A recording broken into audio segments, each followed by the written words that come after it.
This video is brought to you by Squarespace. Here are 35 PS5 tips you need to know. How's it going, everyone? Welcome to PSReady. The PS5 has gotten a ton of updates over the past couple of years, so I thought now would be a great time to do a refreshed list of every tip and trick you need to know for your brand new console. Or if you've had one for a while, here's some tips you might not have known about. All right, look, we all know that the DualSense battery, whether you have the Edge or the regular DualSense, is terrible. And honestly, if you have the DualSense Edge, it's even worse than terrible. It's like abysmal to the point where they had to include a 9-foot USB cable that locks because they probably realized that most people are going to eventually just give in and use their controller wired. But there are a couple of things you can do to extend the battery life of your PS5 controller up to like 10 or even 11 hours beyond what it was able to do before. The first thing you're going to want to do is go into the settings, find your controller, and then make it so that when your console logs into your account, it sets the microphone to muted, because both DualSenses, the regular and the Edge, they have a built-in microphone, and out of the box that thing defaults to on, and unfortunately a lot of games actually default to having the mic be just open chat. So you'll be sitting there eating your Doritos, eating your pizza rolls, drinking your Mountain Dew, and you'll be like, dang,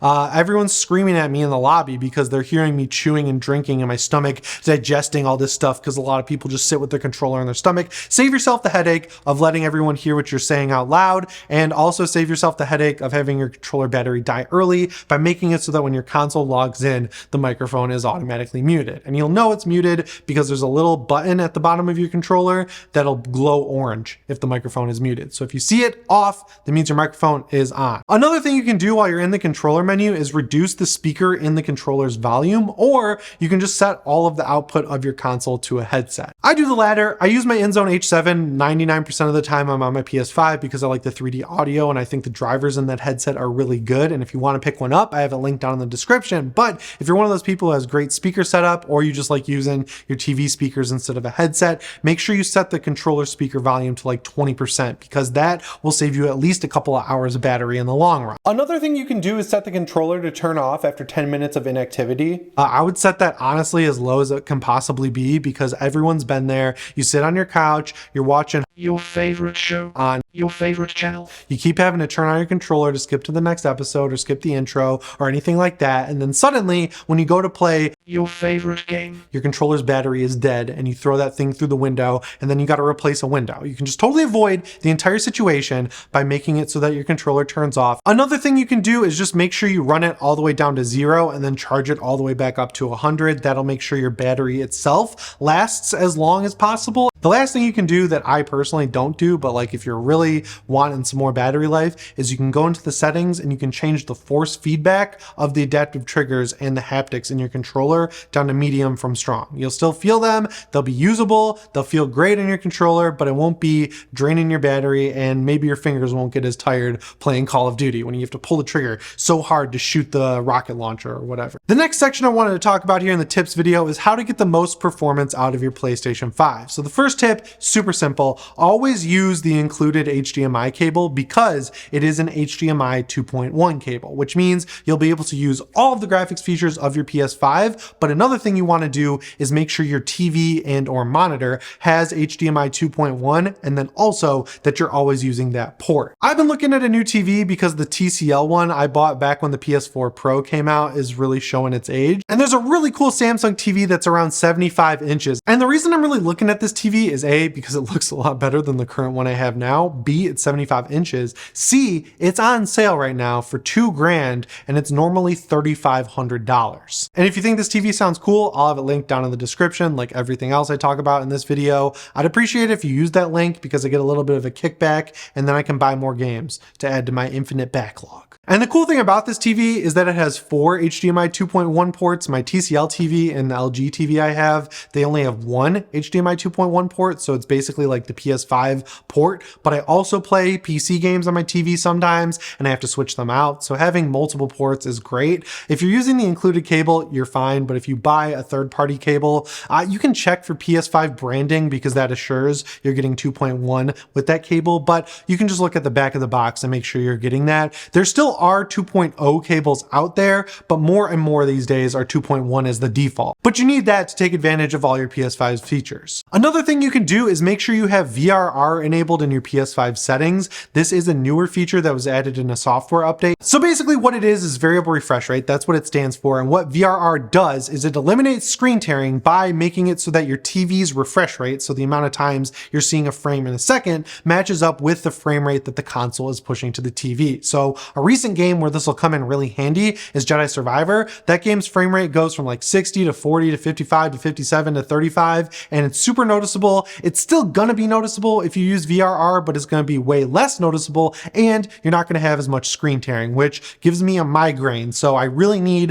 a VRR TV. That's another thing that I'm really excited for with this Samsung TV that I'm probably gonna buy. So yeah, head into the settings, make sure you've just got VRR set to automatic so that if you're ever in a game and it's dropping frames in performance mode, you know that you're getting the best experience possible. And if you're someone who really wants to play games at the best frame rate possible, you can actually make it so that your PS5 will default to performance mode for any game that you put in it. That's easy to do from the settings. So all you have to do is set it to performance. But if you're someone who likes quality mode and you want the 4K resolution, you don't care about the lower frame rate, you want the ray tracing, you can also set that as the default. Speaking of people who like quality mode though, here is how you can get the best graphics out of your PS5. If you have a TV with 120 Hz refresh rate, you're going to want to go into the settings and turn that on, because even though running games at 120 Hz or FPS will give you a worse image quality, some games like Ratchet & Clank Rift Apart will allow you to run at 40 FPS, which they call performance quality mode, and let you keep the ray tracing and the higher resolution. But 40 FPS looks so much smoother than 30 FPS because it's the perfect midway point between 30 and 60 FPS. And for those games that support this, you need to have 120 Hz because 40 FPS divides evenly into 120 Hz. That's going to keep the frame time totally even across the board. Also, if you're using a monitor or TV that supports multiple resolutions like I have the InZone M9, I highly recommend it, but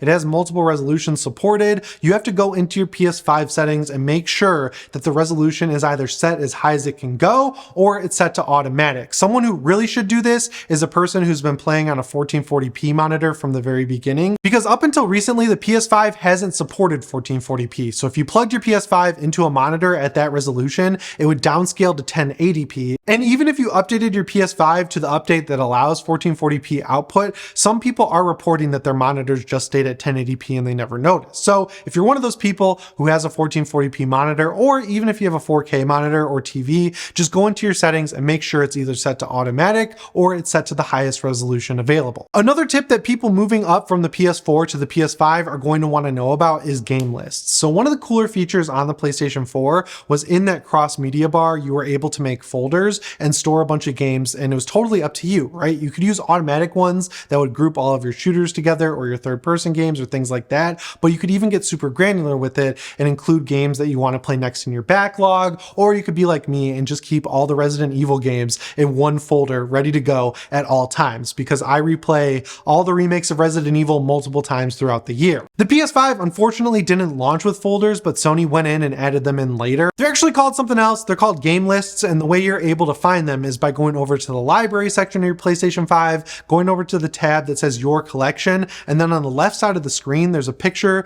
in a little circle of a folder with a plus sign on it, and if you click that you can start making game lists, and you can move games into multiple game lists. You can keep one separate, you can do whatever you want. The way I have it set up is I have a folder with the Callisto Protocol, Resident Evil 4, Resident Evil 3 Remake, Resident Evil 2 Remake, Resident Evil 7 Biohazard, and Dead Space Remake, all in one folder for when I want a survival horror fix. What I'd really like to see from Sony though is an update that lets you add these game lists to your home screen, because that was kind of the best part of having them on the PS4. Now look, one of the best things that you can do when you get a new console is dig into the accessories, and Sony this generation has given you so many great accessories. accessories. My personal favorite is the PS5 media remote. It helps you save the battery in your DualSense by letting you not use it to control media apps on your PS5, but you can even do everything else, like get to the share menu. Basically, the only thing you can't do with this media remote is play games. It's like 30 bucks. I love it. I have it linked down in the description. And another accessory I highly recommend is the DualSense Edge because it'll help you defeat stick drift. So if you've never heard of the DualSense Edge before, it's basically like the most premium DualSense out there.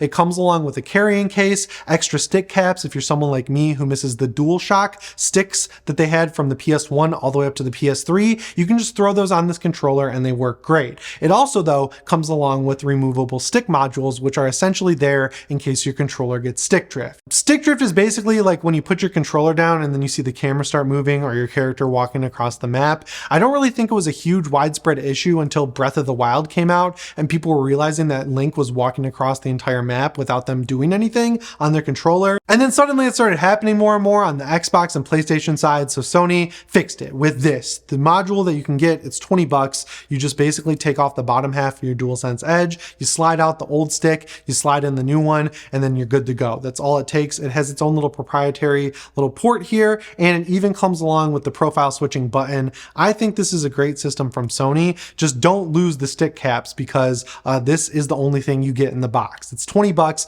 directly from that. A lot of people say they should use Hall effect joysticks in the DualSense Edge, but I disagree because even though those can't get stick drift, the controller is like 200 bucks as is, and if you use those sticks, it increases the price of the controller significantly. So I'd rather pay less money for a controller that most likely is never going to get stick drift and then just have the cheap fix option there for if it ever does, than have to pay more upfront for a better controller. I do hope though that when the PS5 Gen 2 comes out, or the PS5 Slim, whatever they're going to call it, they also re-release the regular DualSense and give it the detachable stick modules so that people who just have a regular one can do that as well. And next up, this looks like the Sony generation where the launch console is going to last a very long time. So if you want to get the most longevity possible out of it, you're going to want to clean dust out of your PS5 because it has some extremely massive fans. So the best way to do this is to take off the side plates, which is actually super easy. It seems a lot more intimidating than it actually is. You just put the thing down on its side, you grab the top left corner, push down on the bottom right corner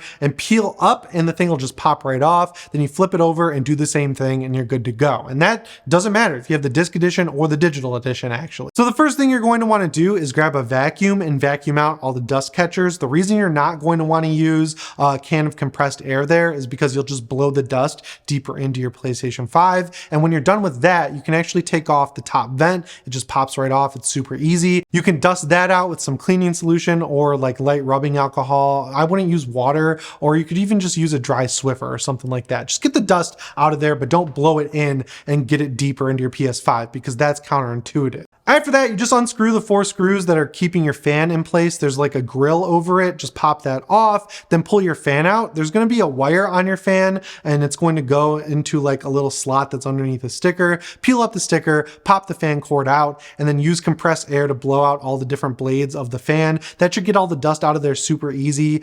Just make sure when you take the fan out, when you take the screws out, take the 4 screws and make sure you remember which one goes where because they're all different lengths. And before you put the plates of your PS5 back on, make sure you wipe down the insides because if you still have white plates, you'll notice how much dust is caked in there. It's honestly kind of gross. I remember when I brought in my PS5 to upgrade the SSD, I took off the plates and they were like pitch black on the inside. Pretty disgusting. Just use a dry Swiffer and you'll be good to go. And another tip is how to get the best download speeds out of your console. And the best way you can do that is simply by plugging in an Ethernet cord that goes directly to your internet router. The PS3 and PS4 were notorious for having terrible Wi-Fi download speeds. Thankfully, the PS5 kind of fixes that, so you shouldn't worry if you're using Wi-Fi in your house, but to get the fastest download speeds, you're always going to get those through hardwiring into your router. I've done it since the very beginning of having my PS5, and that thing downloads games way faster than my PS4 or even my PS4 Pro ever did. Hell, it even beats my PC and my Steam Deck sometimes. This video is brought to you by Squarespace. Squarespace gives you a beautiful and powerful online platform to build your very own website. With Squarespace, you can connect with your audience and generate revenue by using members-only gated content. They even give you tools that let you communicate with them, manage your members, and leverage audience insights to generate revenue. And it's built on an all-in-one, easy-to-use platform. Build a community on Squarespace with their fully featured commenting system that lets you reply to comments, have threads, and also like your comments. They give you blogging tools to share, categorize, and schedule your posts, and you can extend Squarespace's powerful e-commerce capabilities with extensions. These new third-party tools will help you manage inventory, promote products, and streamline bookkeeping. Heck, they even let you ship items all the way across the globe. Finally, you can even display posts from your social profiles on your website to make it as easy as possible to build one out that looks really cool. Go to squarespace.com for a free trial, and when you're ready to launch your website, go to squarespace.com/PSReady to get 10% off your first domain purchase or website. Thanks again to Squarespace for sponsoring this video.